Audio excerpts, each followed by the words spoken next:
Welcome to the Happy Soul Podcast. My name is Melissa, and this is Sammy. We are diving deep into conversations that connect and inspire. Stories of resilience, triumph, and transformation. Stories that take us to the heart of human connection.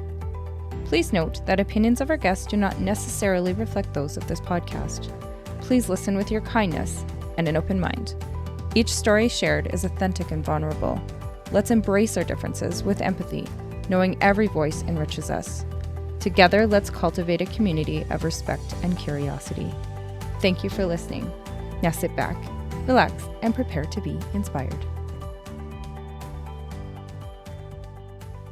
Welcome to the Happy Soul Podcast, everybody. Today we are here with Carie Stock. Carie came to us, actually she didn't come to us. We found her name through Heather Roy's episode. Heather was chatting about the charity that she works with called Helping Families Handle Cancer, and she mentioned Carie's name.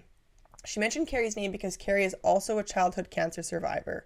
At 13 months old, Carie was diagnosed with Rhabdomyosarcoma and given a 10% chance of survival, which is like unreal to know that she's here sitting and chatting with us right now as a 13-month-old child given a 10% chance of survival. Carie's story, along with her mother's story of going through being a single mother, raising Carie, going through cancer treatment, working, is what inspired Carie to start the charity Helping Families Handle Cancer. And we want to chat a lot about that today with Carie, as well as some of the things that have come up from her being a child that went through cancer treatment. So welcome to the podcast, Carie. We're so excited to have you here. Thank you so much for joining us. Absolutely. Thank you for highlighting Childhood Cancer Awareness Month. It's so important, and I really appreciate you guys dedicating some episodes to that. Absolutely. Like, as much as we don't want to say we're excited to highlight this horrible disease, we are excited and honored to highlight this horrible disease. At the end of the day, it exists, and a lot of people don't think about it until they have a child or knows of someone who had a child that is going through cancer. It's you're part of this club that you really don't want to be a part of, but it exists. And so we really like the chance to be able to highlight that, especially childhood cancer, because a lot of funding goes to adult cancer and less to childhood cancer. Yeah, absolutely. So before we started chatting, Carie, you were telling us a little bit about some of the side effects that you've had after going through cancer treatments when you were 13 months old. Before we jump into that, do you know how long your cancer treatments were when you were a kid? I did 2.5 years of chemotherapy. So I was diagnosed, like you said, they didn't think I was going to make it. After 2.5 years of chemotherapy, I was skin and bones. It was really difficult for my mom, just seeing her daughter go through that. And I remember her telling me, because a lot of these are very early memories before they actually, or early things that happened that aren't even in the memory bank yet because I was so young. But she told me there was a point where she looked at me and I was just skin and bones, and she was thinking, man, this chemo is going to kill her before the cancer will.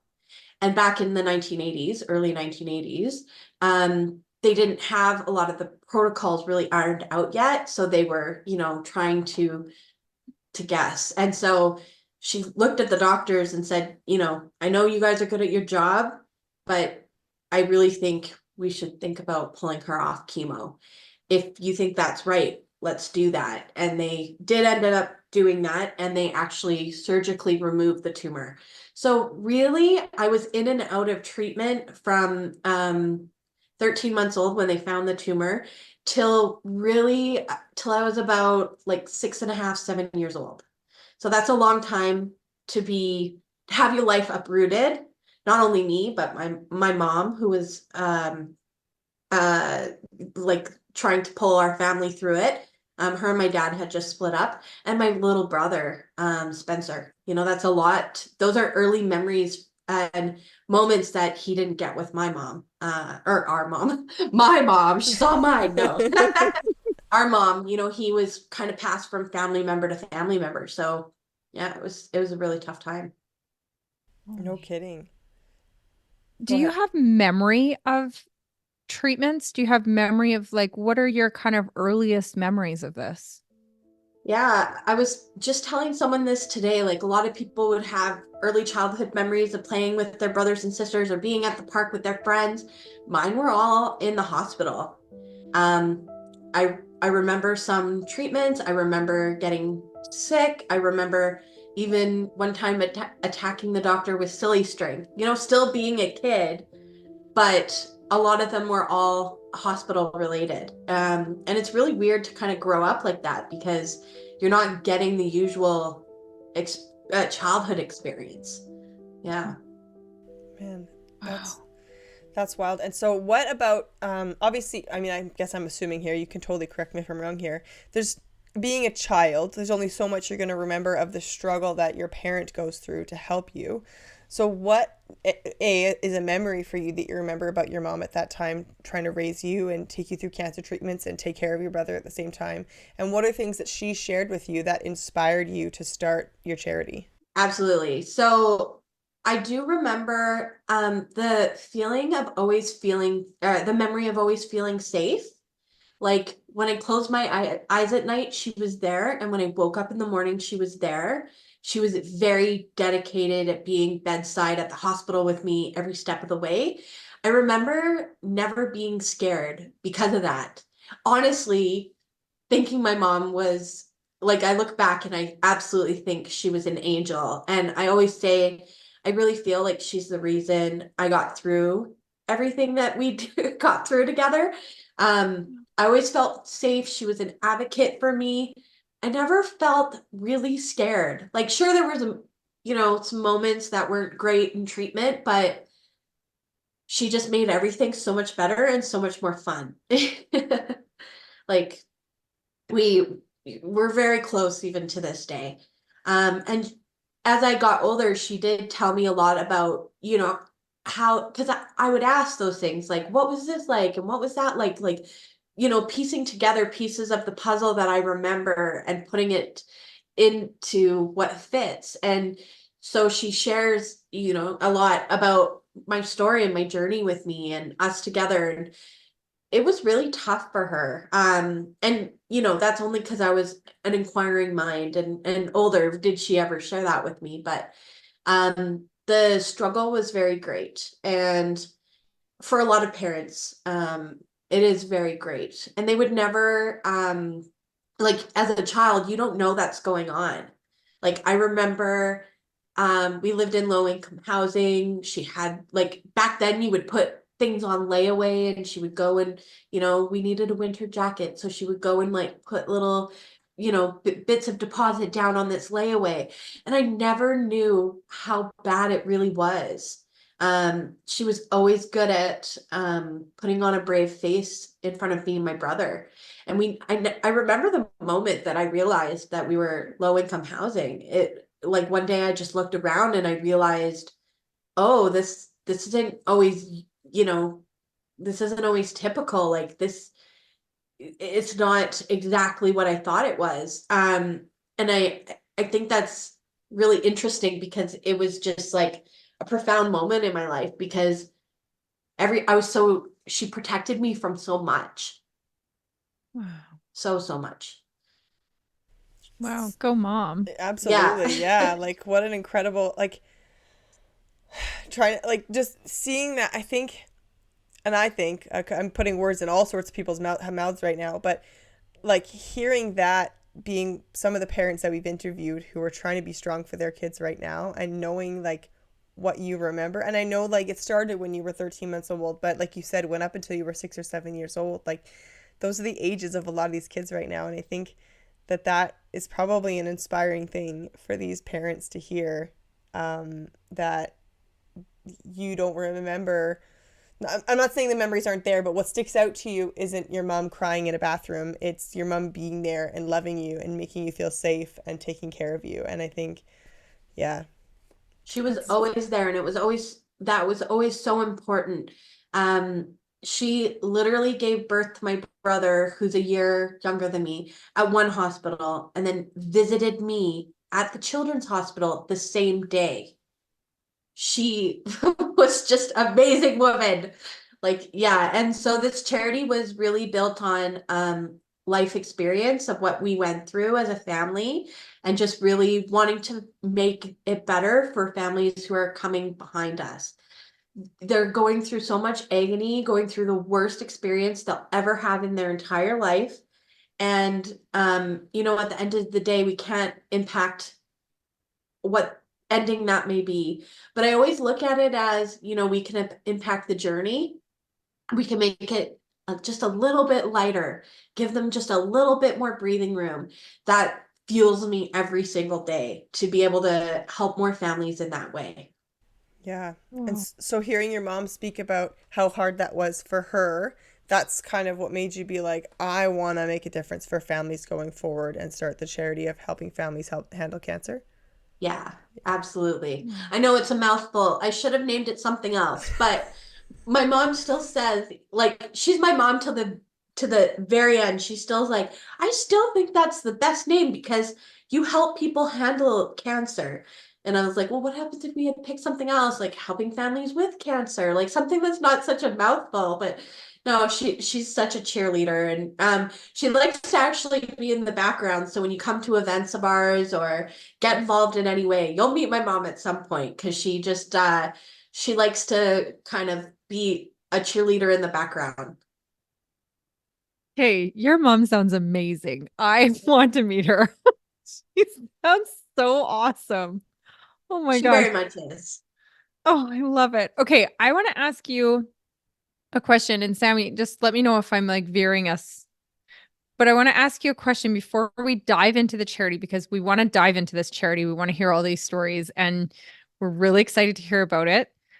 I think we have just a couple of questions about you first, if you don't mind, because um this is kind of it's a very interesting thing to be able to speak to somebody who has survived this. You're coming to us with an IV in your arm today Yeah. because you're a trooper. Holy smokes.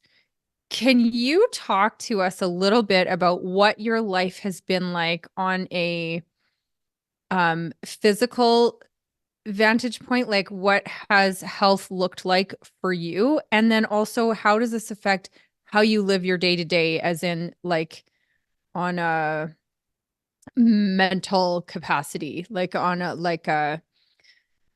what is the word I'm Yeah. looking for, Sammy? On a spiritual level or on a mental level, how does that kind of affect how you operate throughout your day? Does that make sense? I kind of asked you two loaded questions in the same time.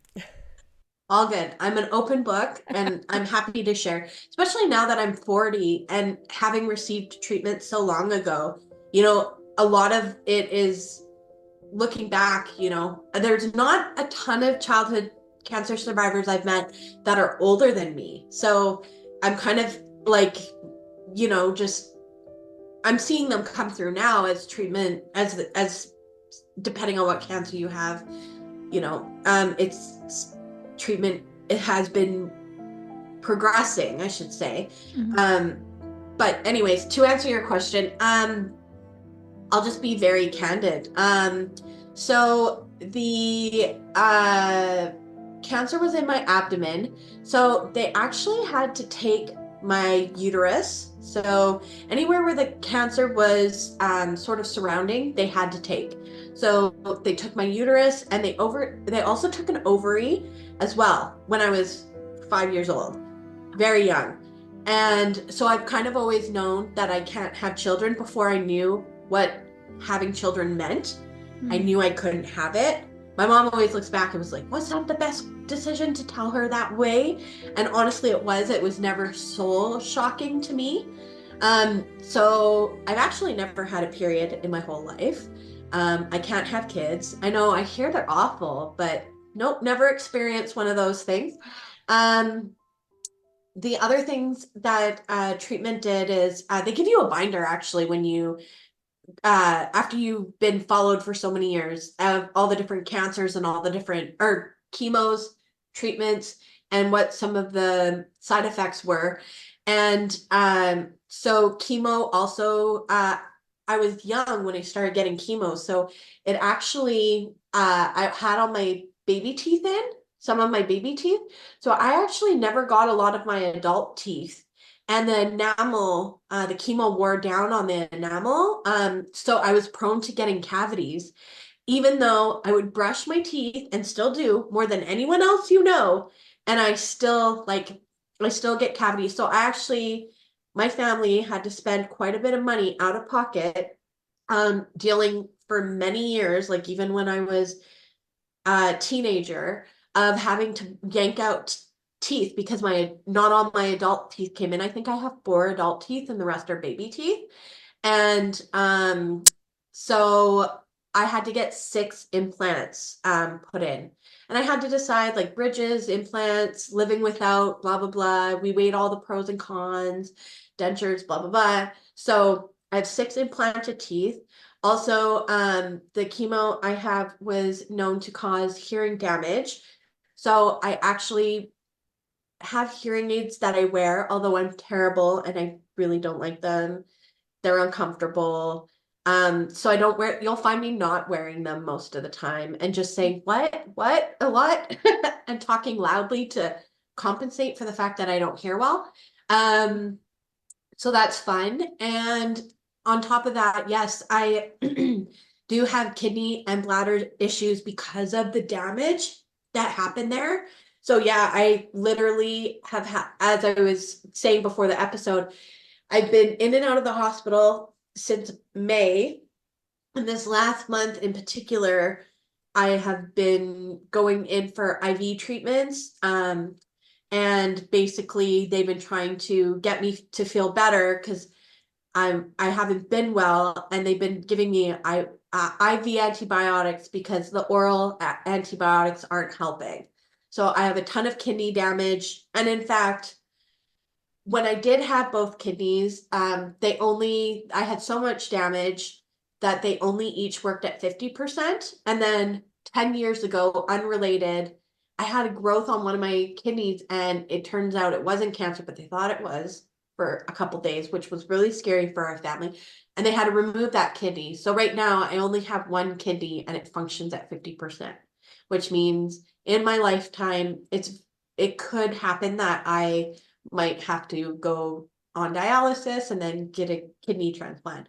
So it's really important for me to keep my kidney healthy, but me being sick right now with kidney and bladder issues over and over and over again is not helping, because it's damaging to that kidney every time I get sick. So I'm trying to think if there's any other side effects. Wow. I think that's it. But I'm very able-bodied, so if you saw me on the street, you would not know that I've gone through all that. And like I was kind of telling you guys, I'll take it. Like, that's just what it is to be a cancer survivor. I feel very lucky to be here, and a lot of these families, their kids don't make it. So it's a blessing, really. I don't complain about it. It's just a part of life. Wow. Yeah. Wow. Holy man. Holy man is right. Okay. And there's survivors that actually have it way worse than me. So, um, yeah. It's Wow. wild when you said right at the beginning there that you've not really met any cancer survivors that are older than you. And it makes sense, not in like like justified kind of way, but in like in the 80s, cancer treatment was so much, even though it hasn't progressed a lot, it was further behind then than it is today. And so like, you were given a 10% chance back then. And I wonder what that same diagnosis would be given today. It could be the same, it could be different. I have no idea, and what those percentages would be, because things progress and change, and I don't know how much has progressed and changed in the cancer world from what we hear, not very much. But Yeah. yeah, it's like it's wild, but how many people didn't make it the years before, right? Because they didn't have the like they just weren't able to make it for whatever reason. They didn't make it through, and so now as it's progressed, more and more people are able to survive, sort of. Right. Do you Survive, know, sort of. would you And know the prognosis of, like, if you were born today? I Would, don't. That's would a good question, because I think the doctors would really have to look at the stats of the tumor and everything like that. So I don't think it's an easy question. Someone would really have to look over all my charts and stuff. So I'm not actually sure. Wow. I'm hoping that it would be better, but what I do know is we do help families all the time that have the same cancer as me. And like you said, it's a complicated one. It's rhabdo. It means soft tissue tumor. It's a sarcoma. And I'll always look at what like when social workers send us families to help, I'll always look at what their diagnosis is. And when I see rhabdo families, I mean, it's just like, yeah, I had that. And when they hear my story, like I'm a rhabdo survivor, they've sent me back messages of hope. Like that's inspiring to them. Or just the fact that I'm a childhood cancer survivor, talking to them and helping them through their journey, that they find that inspiring. And just a little side note, people don't know this, and this is the main thing about childhood cancer awareness that we like to mention. And we're not a the charity helping families handle cancer. I'll just explain what that does. We help families financially who are going through cancer hardship with their child. So families that are being treated at the Alberta Children's Hospital, their social worker will refer them to us, and we'll get more into that. But what I do want to say is the money that the government allots for cancer research, only 4% goes to children's cancer. And children's cancers are different than adult cancers because it's not environment related. It's not the food that they're eating. Some of them are being even diagnosed, because I really like to give tangible, like not just say we help in the community, like show what we help in the community with. Yes, So I yes, wrote I them all love down. it. It's a long list. We have 4 categories that are our main categories, which is parking passes at the hospital. You guys know how horrific that is, right? Like there's $70, 74 now dollars a month to park at the hospital. And they don't want to be there to begin with, let alone have to pay for parking. The other thing is medication and medical supplies that aren't covered through Alberta Healthcare or through their work benefits. So if they had work benefits at all. The other one is grocery supplies, so for them to be able to eat. So again, that necessity of life. And the last one is fuel gift cards to get to and from the hospital, because that gets expensive too. But we help with all these other things as well. And so we have been flexible to a degree of what we can help with, because things are a little situational sometimes. And so one of the things I love is that we are able, within reason, to, if it has to do with barrier to treatment, we are flexible and able to help with a lot of other things. So we help with quite often with things like funeral expenses, taxi vouchers to get to and from the hospital because they're immunocompromised and they can't go on the bus,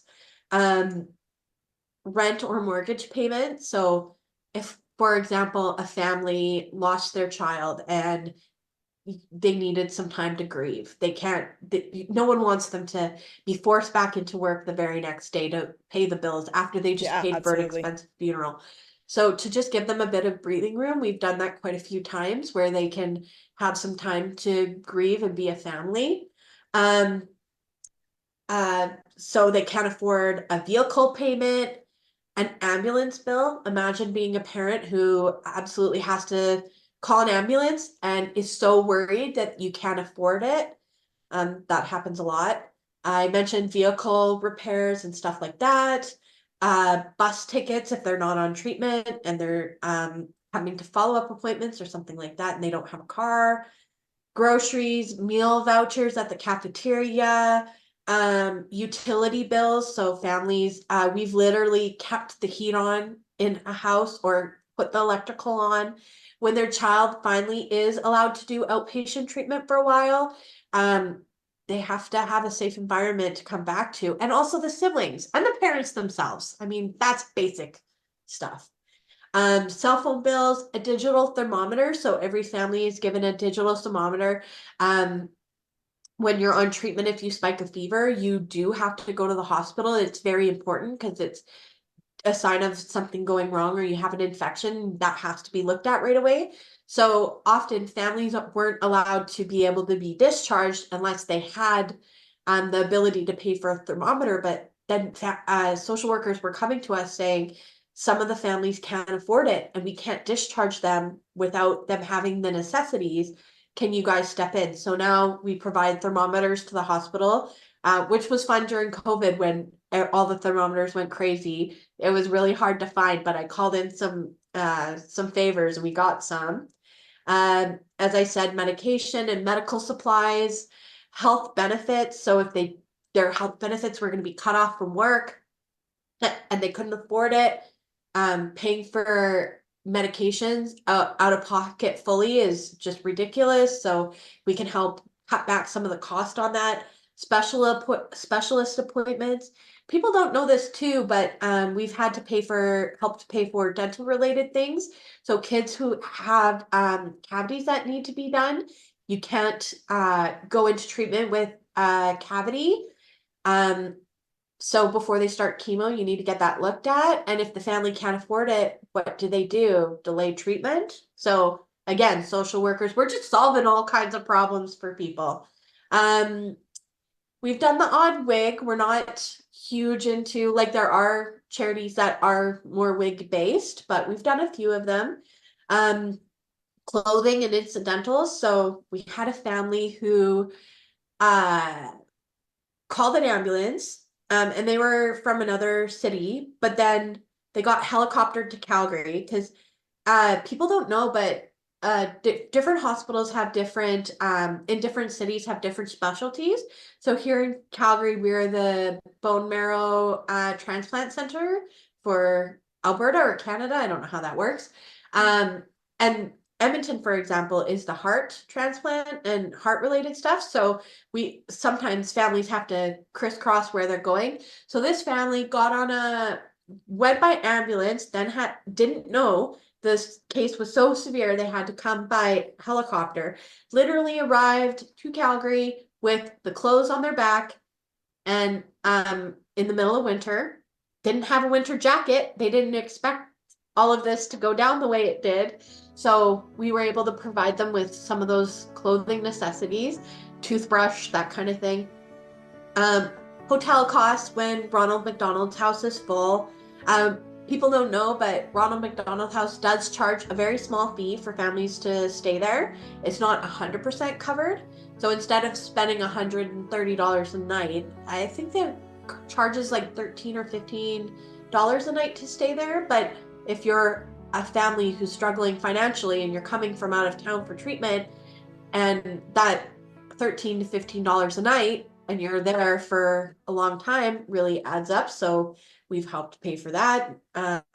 Passport costs if families have to go down to the States for specialized treatment and they can't afford the passport or can't afford the airfare or baggage fees, we paid those as well to get them down to the States for proton treatments.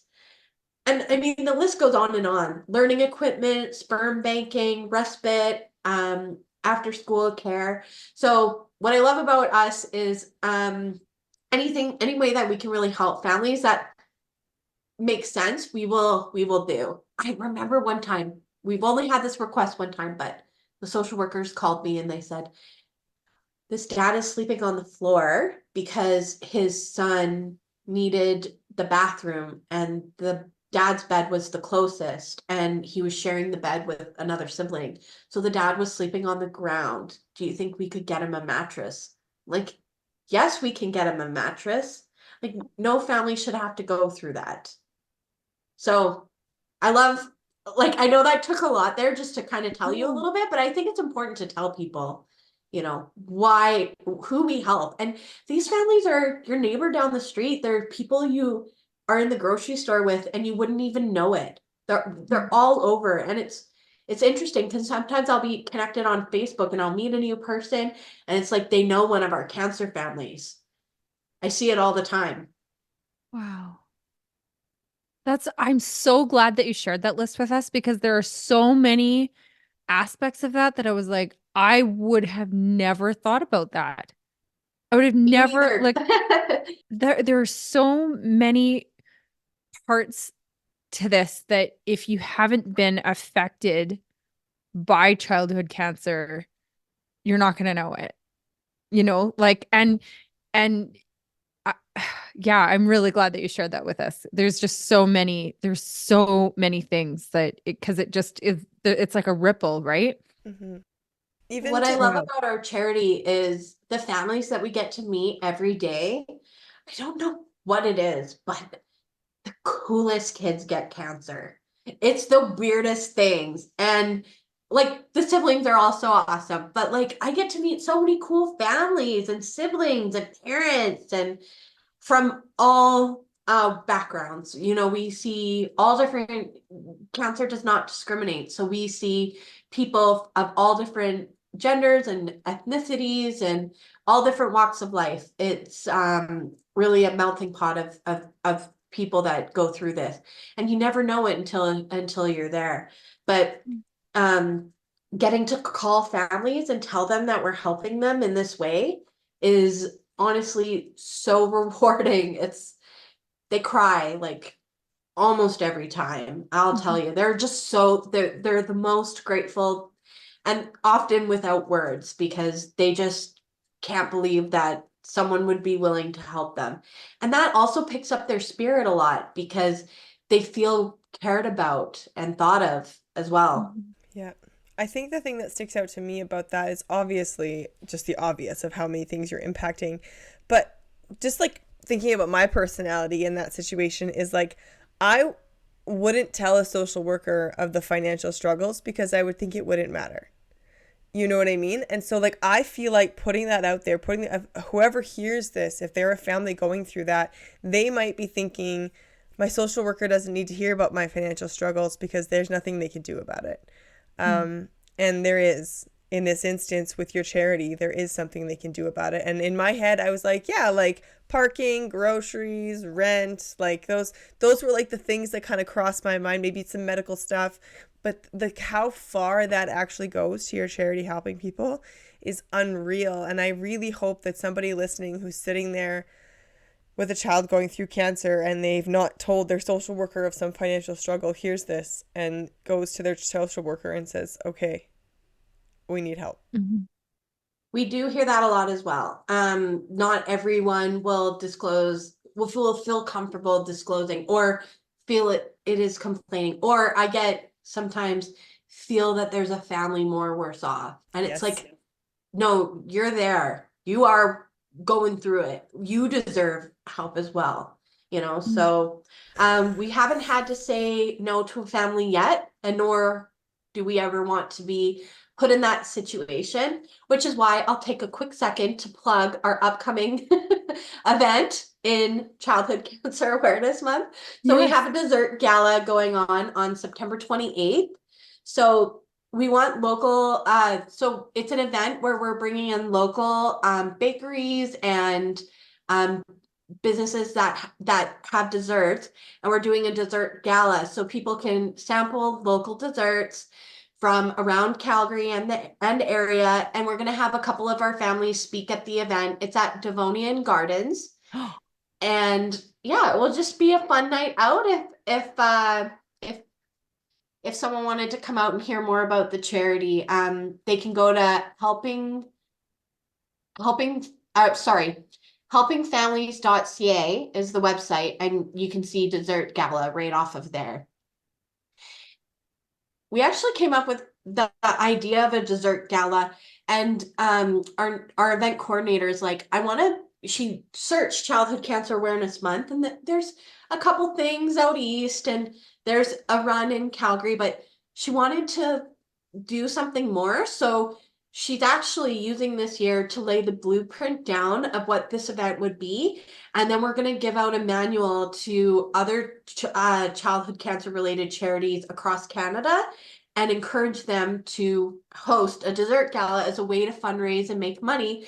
And I think out there in the world, charities can be very competitive. And I think we like collaboration. We believe in sharing. And so we want to actually share this with other childhood cancer charities and encourage them to put together an event based off, like they can change it, but be like, here, we've thought of it. Here are all the questions and answers. And now you can have a way to raise more money for your charity. That's so good, Carie. Oh my gosh. Mel thought of that, and I'm just like, that's awesome. I love it. I Love love it. collaboration. I Love had no it. idea that I don't want to go too far into this because I want to keep talking about your charity, but I had no idea charities were competitive with each other. I had no idea that was a thing. Well, some people feel like there's only so many donor dollars, and yeah, it's kind of crazy out there. I think that charities can collaborate. Charities can, like, I'm always here to talk to people who have questions about whatever they're going through in their charity. Like, I'm an open book. Call me, I can call you. Like, let's be a resource together and continue doing good in whatever corner that we're working on, of, you know, whether it's this or a different disease. Let's kind of band together. And yeah, I like that part. Like, I think it's a natural state that the world goes to, is competing Yeah. with everybody as we go to this. And it's like, you know what, if we actually collaborate, it works out a lot better for everybody. Is like, maybe, I don't know, it just like, it's going to be a lot better if you collaborate basically in whatever you do. I wanted to touch back on a couple things that you said earlier. And one was like, I love when you were talking about way at the start, when you were talking about your charity, is you were saying like, I was meant for more. I knew I needed to do something bigger. And like this, I hope this is okay for me to say, but what just came to my mind was like, there was like such a beyond being an awesome person, a reason that you got to that you survived to like make this difference. And that's like I don't know, I don't want it to be like the only reason you survived is to go start this charity, but it's like your heart is the one that was going to start this, especially because you're saying there was no other charities that were doing this in Canada when you started this.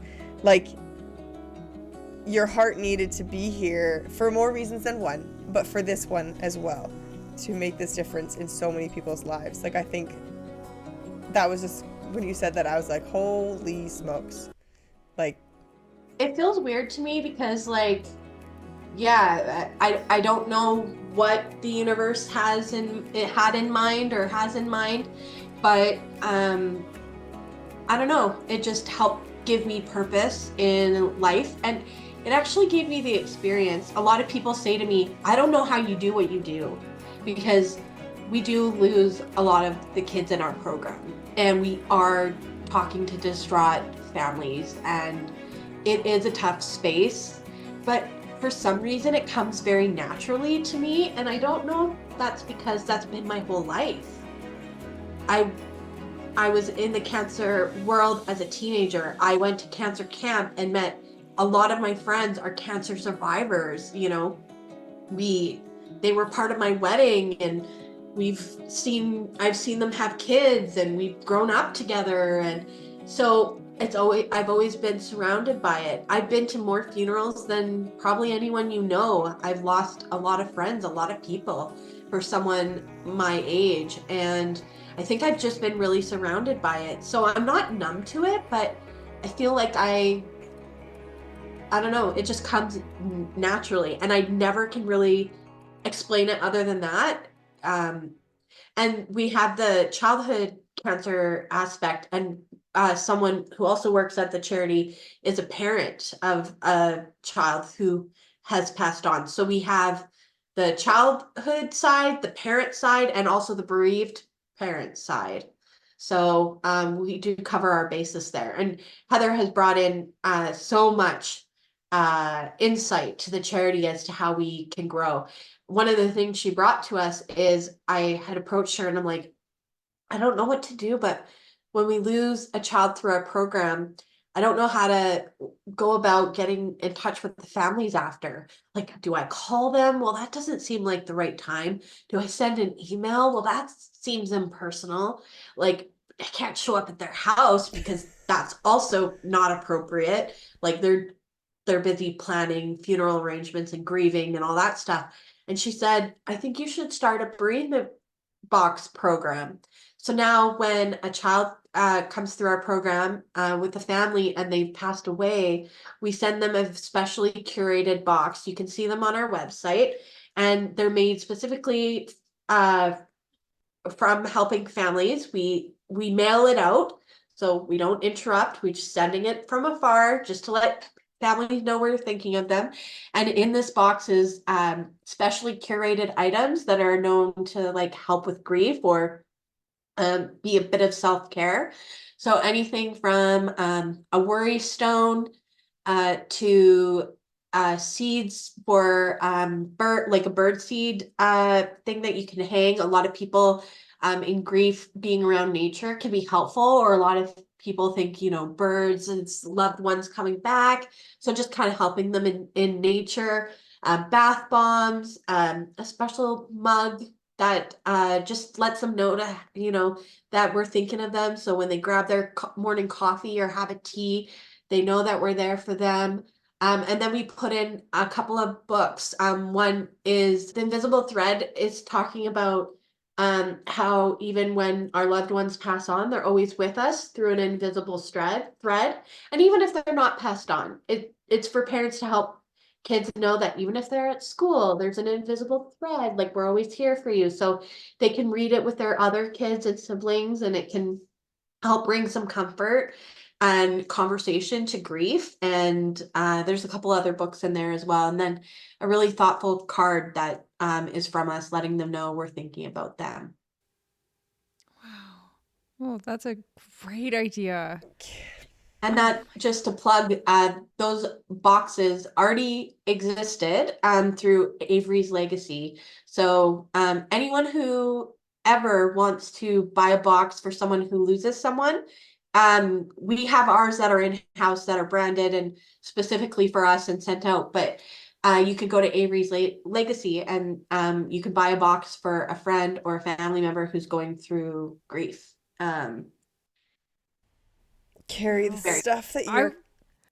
Sorry, Sammy, go ahead. No, I was just saying the stuff that your charity is doing is beyond what I thought. You know what I mean? And I already thought highly of it. And so now I'm just like, holy smokes. Like it's amazing what you're doing, and it's still blowing my mind that you're the first company in Canada doing this. Like it's, oh my gosh. Okay, I want to ask one quick question, Melissa, before you go. Ahead.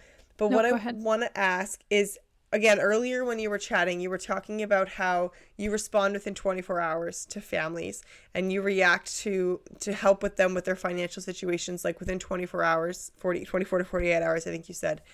How can you tell us how it is that your charity is able to respond so quickly? Like, not the physical, like, yes, I get the email from the total worker and I do that, but like having the funds, like how are you able to take those funds so quickly and get them to the family so quickly? Are you able to tell us how that works? Yeah. So we give the social workers a budget of what they can spend in the year, and every year we're looking to up it so that they can send over more families. So one of the great things that we do is we try and get them the resources that they need quickly. So if it's a parking pass, we buy the parking pass and they get handed it to them from their social worker, and we get billed automatically. And then if it's something like they paid for a medication cost, the social worker will include the receipt, and then we're able to reimburse them with a supporting document, which is usually something like a receipt or something that proves that they paid it. And then we reimburse the family if they had paid for it already. But most of the time we try and pay for things in advance. So like we have a grocery card inventory. So when families come and they say, we can't afford to eat tonight, the social workers can literally hand them one of our gift cards that we had purchased. So throughout the year, we have various fundraisers, and those fundraisers enable us to be able to say yes. We have a golf tournament in June. We do a parking pass fundraiser. Actually, in memory of Heather Roy's little girl, Evelyn, they have raised a loan. So parking passes are $74 a month. So they ask people to donate $70 or $74. And they put a goal of, how many they wish to try and raise. And on the anniversary of her quote unquote passing, her, what they've gone through, their terrible, time of grief, they wanted to turn what would be a really sad day, week, month into something exciting. So they're seeing all their like friends and family and our supporters buy parking passes in Evelyn's memory, and they've funded well over 1,300 parking passes alone. So those get handed right to families. So those little fundraisers throughout the year is what really helps our charity. So if you know anyone's a golfer, if you know anyone who has a sweet tooth, in November we have an online auction. So it's done through our social media, and if you keep a watch in early November, we put up a link, and for a couple days there you can bid on, we usually have over 100 auction items, packages, and you can do Christmas shopping or buy something for yourself, and it goes to support the charity. Maybe there were items you were going to buy already, or you think you see something cool online that you're like, that would make a good Christmas gift. You can buy it, and that helps raise money. So that alone, last year we hit a goal and have raised over $20,000 just in an online auction. And then the other ways that we are able to get support is through individual donors. So if someone wants to donate money and is just an individual, they can make a donation or maybe consider being a monthly miracle maker. So you can go to our website and sign up to donate a certain amount every month, and that will go and help one of these families. And then we also have businesses who approach us who want to make a corporate donation. And then the other way is through grants. So we write a lot of grants to be able to, there's businesses or charities that exist to give money to other charities. So we can write a grant and get a lot of money that way. And that's where a lot of our budget comes from. And then people holding fundraisers for our charity. So those are called third-party fundraisers. So the Cochrane paintball place out just past Cochrane, they host Shooting for a Cause every year, and they are a paintball community, and they go out and they have 3 games of play, and they donate and raise money to helping families handle cancer. So people raise money in all kinds of different ways, and we always put it to good use by buying some of those things that we listed for some of the families that we help. That's incredible. That's awesome. I'm just so impressed. I am so impressed. And this might be a weird thing to say, but I'm going to say it anyway. You're so selfless and you're so driven. Like, I am amazed at the amount that you've accomplished. You must feel so proud of yourself. Do you feel like... We hope you do, at least. Do you feel like I'm if living you don't, my we're telling purpose? You to now. Yeah. Like, well, do you feel like... are making me blush, first of all, because, I don't think it's weird. I get uncomfortable taking compliments. I'm not doing it to get a certain accolades. In fact, I hate public speaking or doing anything publicly like this. I do it because if I get one chance to tell someone about our charity, I'm gonna take it every time. I will get up and talk in front of crowds, even though I don't like to. I will do anything to bring awareness to what helping families is. We're small. We're so small and grassroots. There's a lot of big charities out there that have a big voice. And it's really hard for the smaller charities who are making an impact to get seen and noticed. So I will do it every time. And I really every time an application comes through, I often think that's my mom right there, or that's another family who's like that. So in a way, it feels like I'm kind of correcting an injustice that my family went through. It's the fact of life, right? It sucks, but if I can make it better for someone who would have been my mom in that position, or it makes all the difference to me. So that's really what motivates me. And it was funny. I said to my husband the other day, like I had to go to the hospital because I wasn't well and had an IV treatment. And I go, wait, before we go, I have an urgent request in my inbox and I need to take care of it because I won't feel good if I know it's sitting there. And it was like a Friday and I didn't want them to have to wait. And so I stopped and took a couple minutes. It only took a couple minutes to be able to get the pieces in place for them. And then I could head out. Like, it makes me feel good. It helps me sleep at night. I know that this is not the reason I know this is not what you're looking for, but I just need to say it is very admirable. It must be, hearing your response as a family must be such a relief. Like, in such a horrible time. I'm going back to like when we were just giving Heather's episode a listen today.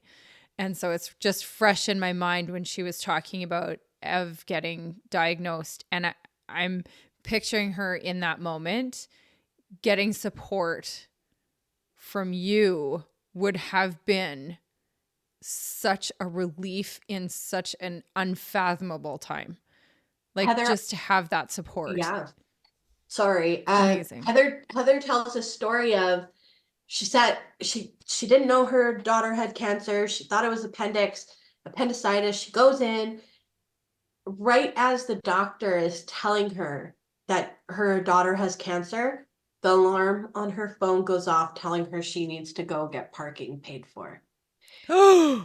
And for her, it was just like, it was really difficult. She felt very overwhelmed in the moment. She's trying to take in all this information, and yet she has this gnat, bugging her. You have to go pay for parking. And so she's the most furious about parking of anyone I ever know. And so she should be. And that's why she does the parking fundraiser in Evelyn's memory. And she tells that a lot. And I know it's okay for me to share the story because she's shared it a lot, but our charity was able to pay for after school care so that her husband could remain working and Heather could be at the hospital with Evelyn. And it was a big relief to them because they felt like they could know that their daughter is in a safe, cared for place while they were taking care of the other daughter. And it was really important that Mike work during that time because they still had bills to pay. So she often tells the story about how much of a huge relief it is. Yeah. She did share that on her episode with us. Oh, she did? Yeah. Oh. Yeah. No, I didn't know what she talked about. No, I know. It's so good. Not the parking part. No. Not the parking notification. Like, my son says those we were at the children's one day and we went through the parkade. We're getting back to our car and we saw somebody putting tickets, and he's a little firecracker.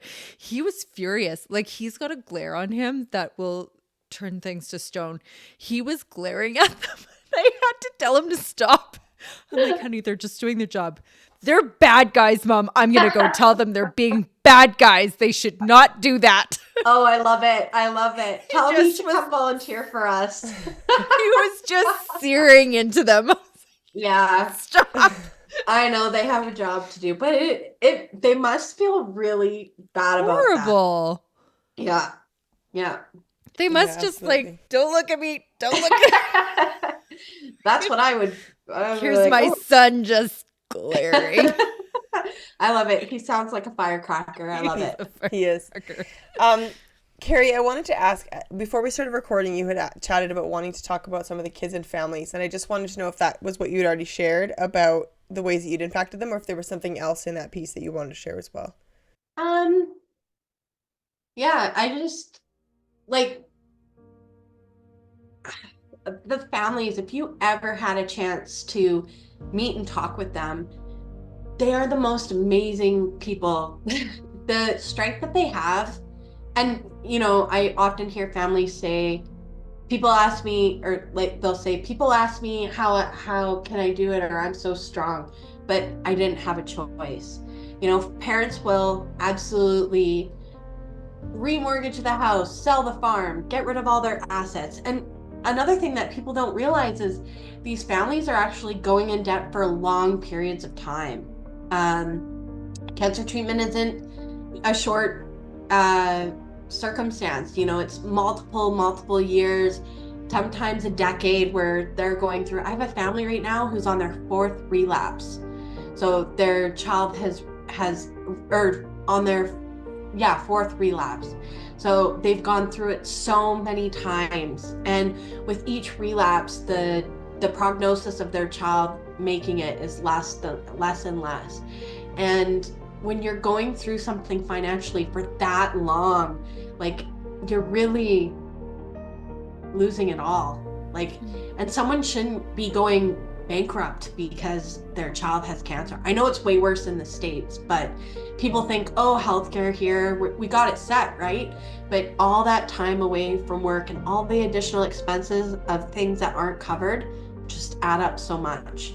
So yeah, just when you come to an event and you hear the families, or you ever get a chance to meet them, their stories are incredible. And it's really them just pulling their family through it.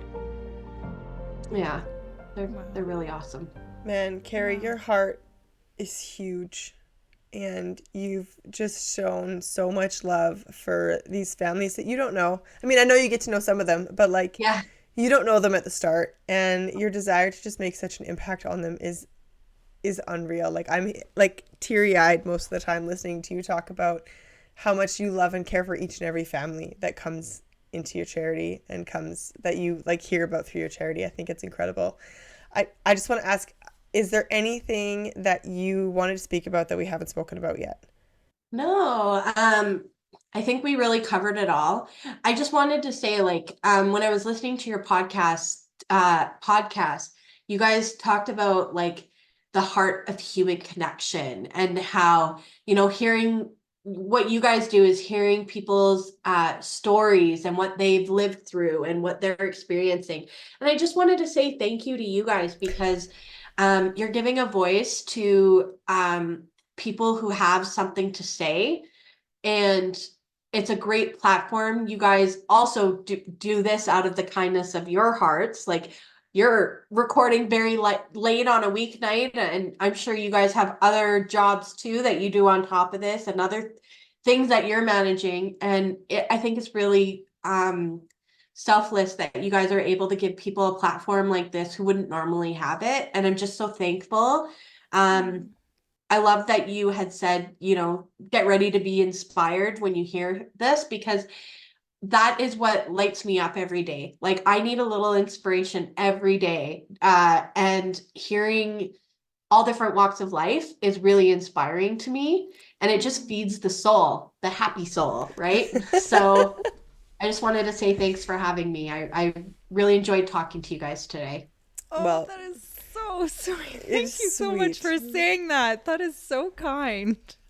Compliments make me uncomfortable too. So like I said, we're so grateful for your time and you being here and sharing so much of your heart with us.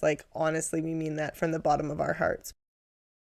That's awesome. Thank you so much, Carie. Honestly, thank you so much. And thank you for your kind words. It's honestly our pleasure to spend time with you and to hear you sharing your story. And we're just I cannot wait to dive more into the events that you're running. And I think what you're doing is incredible. And it's our pleasure to chat with you and to have you on the show. Thank you so much for joining us today. We hope you enjoyed it as much as we did. To help support the growth of this podcast, please feel free to leave us a review, follow us on socials, or recommend us to your friends. Your support honestly means the world to us. With love, Sammy and Melissa.